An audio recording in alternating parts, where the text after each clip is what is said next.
মৰমৰ ছাত্ৰ-ছাত্ৰীসকল আজি আমি দ্বিতীয় শ্ৰেণীৰ ইংৰাজী পাঠ্যপুথিৰ লেসন নাম্বাৰ 3 থকা দা শাৱাৰ গ্ৰাফছ এই পাঠটো আজি আমি আলোচনা কৰিম।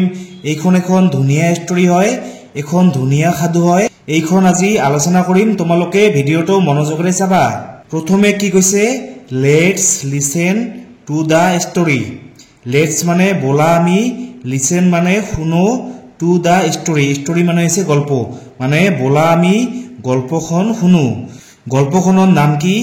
গল্পখনৰ নাম হৈছে দা শাৱাৰ গ্ৰাফছ। শাৱাৰ মানে হৈছে কি? টেঙা। শাৱাৰ মানে হৈছে কি? টেঙা। আৰু গ্ৰাফছ মানে হৈছে কি? আঙুৰ। দা শাৱাৰ গ্ৰাফছ মানে টেঙা আঙুৰ। গল্পখনৰ নাম কি? টেঙা আঙুৰ। প্ৰথমে কি কৈছে, once upon a time there lived a fox in a jungle. Once upon a time মানে এসময়ত, মানে বহুত দিন আগত। দেয়াৰ লিভড, দেয়াৰ মানে তাত, লিভড মানে হৈছে বাস কৰিছিল, মানে তাত বাস কৰিছিল। এ ফক্স মানে এটা শিয়াল। ইন এ জংগল, জংগল মানে হৈছে হাবি বন। ইন এ জংগল মানে হাবিৰ মাজত, মানে এসময়ত এটা শিয়ালে হাবিৰ মাজত বাস কৰিছিল। One day he was very hungry. One day মানে এদিনাখন, হি মানে হৈছে তেওঁ, ৱাজ মানে আছিল, ভেৰি মানে বৰ, হাংগ্ৰি মানে হৈছে ভোকাতুৰ, মানে এদিন তেওঁ বৰ ভোকাতুৰ আছিল। He went out looking for food. He মানে হৈছে তেওঁ, মানে শিয়ালটো, ৱেণ্ট মানে হৈছে গৈছিল, আউট মানে হৈছে বাহিৰত, লুকিং মানে হৈছে বিচাৰি, ফৰ মানে বাবে, ফুড মানে খাদ্য, মানে তেওঁ খাদ্য বিচাৰি বাহিৰলৈ গৈছিল। But he could not find any. But মানে হৈছে কিন্তু, হি মানে হৈছে তেওঁ, ফাইণ্ড মানে হৈছে বিচাৰি পোৱা, এনি মানে হৈছে যিকোনো, মানে কি হ'ব, কিন্তু তেওঁ একো বিচাৰি পোৱা নাছিল। Then he came to a garden. Then মানে হৈছে কি? দেন মানে তেতিয়া, হি মানে হৈছে কি? তেওঁ, কেম মানে আহিছিল, টু এ গাৰ্ডেন, গাৰ্ডেন মানে হৈছে বাগিচা, মানে তাৰপিছত তেওঁ এখন বাগিচালৈ আহিছিল। It was a garden of গ্ৰাফছ।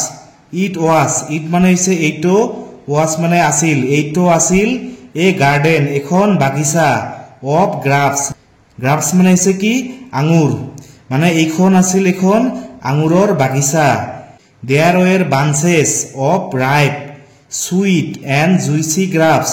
There were, there মানে তাত, ৱেৰ মানে আছিল, বাঞ্চেছ মানে হৈছে কি? ঝোপা, অফ ৰাইপ, ৰাইপ মানে হৈছে কি? পকা, চুইট মানে হৈছে মিঠা, এণ্ড জুইচি, জুইচি মানে কি? জুইচি মানে ৰসাল, গ্ৰাফছ মানে হৈছে কি? আঙুৰ, মানে তাত কি আছিল? পকা মিঠা আৰু ৰসাল আঙুৰৰ ঝোপা আছিল। এই ইয়াত ছবিখনত চোৱা, তাত কি আছিল? পকা মিঠা আৰু ৰসাল আঙুৰৰ ঝোপা আছিল, এইবোৰ আঙুৰৰ ঝোপা। তাৰপিছত দা ফক্স ছেইড টু হিমছেল্ফ।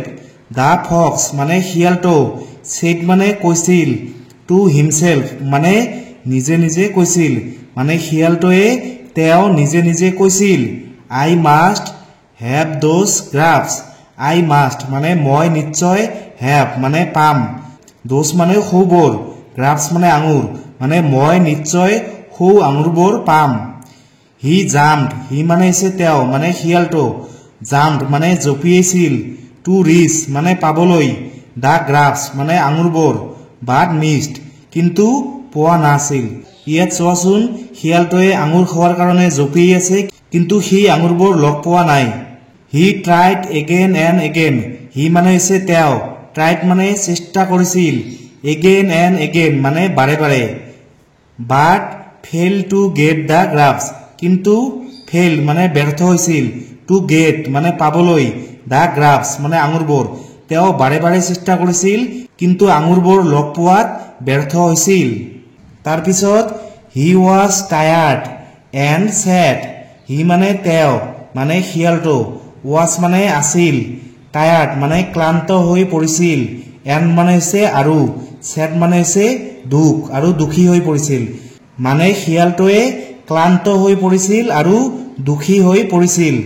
দা ফক্স দেন ৱাকড এৱে।